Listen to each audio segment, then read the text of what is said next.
সমগ্ৰ দেশৰ লগতে জোনাইটো হাৰ্ট ড্ৰপ জুবিন গাৰ্গৰ শ্ৰদ্ধাঞ্জলি ছিংগাপুৰৰ নৰ্থ ইষ্ট ফেষ্টিভেললৈ কৰোণ মৃত্যুক আঁকোৱালি লোৱা স্বনামধন্য শিল্পী জুবিন গাৰ্গৰ মৃত্যুৰ খবৰে মৰ্মাহত কৰিছে সকলোকে দেশৰ বিভিন্ন প্ৰান্তৰ সমান্তৰালকৈ জোনাই আঞ্চলিক ছাত্ৰ সন্থাৰ উদ্যোগত আৰু ৰাইজৰ সহযোগত আছুৰ শ্বহীদ বেদী প্ৰাংগণত শুক্ৰবাৰে সন্ধিয়া শেষ অসমীয়া জনজীৱনত চাগে আজিৰ দৰে দুৰ্ভাগ্যৰ দিন আগতেও হোৱা নাই আৰু হয়তো ভৱিষ্যতেও নহ'ব অসমীয়া জাতিক এটা বলিষ্ঠ জাতিৰূপে থিয় হৈ থকাত গীত মাতেৰে আৰু নিজৰ স্বকীয় এটা বৈশিষ্ট্যৰে নিৰাপত্তা দি অহা এজন শিল্পী জুবিন গাৰ্গ আজি আমাৰ মাজত পৰা হঠাতে নাইকিয়া হৈ গৈছে তেওঁ যে আমাৰ মাজৰ পৰা নাইকিয়া হৈ গৈছে কথাটো ক'বলৈ একেবাৰে ইচ্ছা যোৱা নাই তেওঁৰ প্ৰতিমূৰ্তিত আজি শ্ৰদ্ধাঞ্জলি জ্ঞাপন কৰাটো একেবাৰে সহ্য কৰিব পৰা নাই ভূপেন হাজৰিকাৰ মৃত্যুৰ পিছতে আমি অসমীয়া জাতিৰ কণ্ঠৰূপে প্ৰতিধ্বনিত হোৱা কণ্ঠৰূপে যাক আমি আশ্ৰয় লৈ আছিলোঁ সেয়াই আছিলে আমাৰ জুবিন গাৰ্গ তেওঁৱেই চিঞৰিছিলে যে ধুমুহাৰ সতে মোৰ বহু যুগৰে নাচোন এন্ধাৰো মোৰ সঁচা বহু যুগৰে আপোন তেনেকৈ কৈ আমাৰ জাতিটোক তেওঁ এটা নিৰাপত্তা দি আছিলে সেই মানুহজন আমাৰ মাজৰ পৰা হঠাতে নাইকিয়া হৈ গ'ল একদম কথা ক'ব পৰা মুঠেই অৱস্থাত নাই তথাপি এটা শ্ৰদ্ধাঞ্জলি জ্ঞাপন কৰিছোঁ অসমীয়া জাতিটোৱে তেওঁৰ যি কণ্ঠ আপোচহীন কণ্ঠ কোনো কালে আপোচ কৰা নাছিলে কা আন্দোলনত সময়ত বহুত ধৰণে সলনি হ'ল এইজন মানুহ কেতিয়াও সলনি নহ'ল সেয়ে অসমীয়া মানুহে তেওঁক বিশ্বাস কৰিছিলে হিয়াৰ আমঠু বুলি ভাবিছিলে কিন্তু তেওঁৰ মৃত্যুত আজি সমগ্ৰ অসমীয়া জাতি বনোৱা হাজিৰা কৰা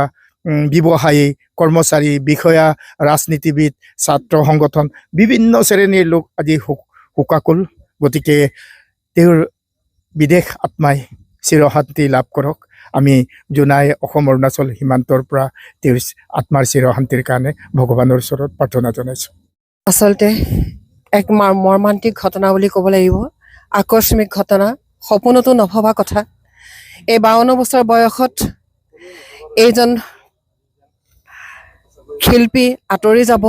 সেই কথা এটা ভাবিব নোৱাৰা কথা শিল্পী বুলি ক'লেও বহু ধৰণৰ শিল্পী আছে জুবিন গাৰ্গ এনেকুৱা এজন শিল্পী অসমীয়াৰ হিয়াৰ আমঠু যাক আমি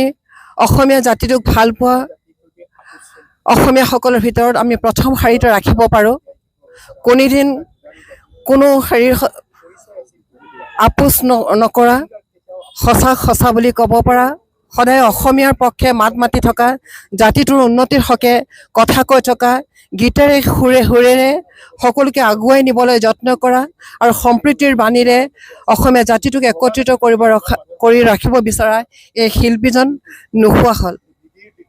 কিন্তু এটা কথা ক'বই লাগিব তেওঁহে নোহোৱা হ'ল কায়িকভাৱে তেওঁ নোহোৱা হ'ল সেয়া আমি মানিব লাগিব কিন্তু তেখেতৰ আত্মা তেখেতৰ সৃষ্টি তেখেতৰ সুৰে প্ৰতিজন অসমীয়াৰ হিয়াত যুগে যুগে জীয়াই থাকিব তেওঁ অমৰ হৈ থাকিব আজিৰ এই দুখৰ মুহূৰ্তত মই এইখিনিকে ক'লোঁ জুবিনদাৰ আজি তেখেতৰ খবৰ অসমবাসী সকলোৱে গম পাইছে তেখেতে আমাৰ মাজত ইতিমধ্যে জীৱন ত্যাগ কৰিছে কিন্তু খুব দুখৰ বিষয় তেখেতক যে আমি আজি শুভ সন্ধিয়া সময়ত তেখেতক আমি শ্ৰদ্ধাঞ্জলি জনাব পাম বুলি আমি কেতিয়াও ভবা নাছিলোঁ তেখেতে আমাৰ অসমৰ সত্তা আছিল ভাষাৰ সত্তা আছিল জাতিৰ বাবে তেখেতে কাম কৰিছিল অকল তেখেতে গানে নহয় অসমৰ উন্নয়ন কাৰণে ভাষাৰ কাৰণে সংস্কৃতিৰ কাৰণে তেখেতে বিভিন্ন সময়ত কাম কৰি আহিছে আৰু গানৰ লগতে তেখেতৰ গোটেই ভাৰতবৰ্ষৰ লগতে তেখেতক চিনাকি গতিকে এনেকুৱা এজন গণ্যমান্য ব্যক্তিক এনেকুৱা এজন গায়কক আমি আমাৰ মাজৰ পৰা তেখেতক শ্ৰদ্ধাঞ্জলি জনাব পাই খুব দুখ প্ৰকাশ কৰিছোঁ গতিকে তেখেতৰ আত্মাই য'তেই নাথাকক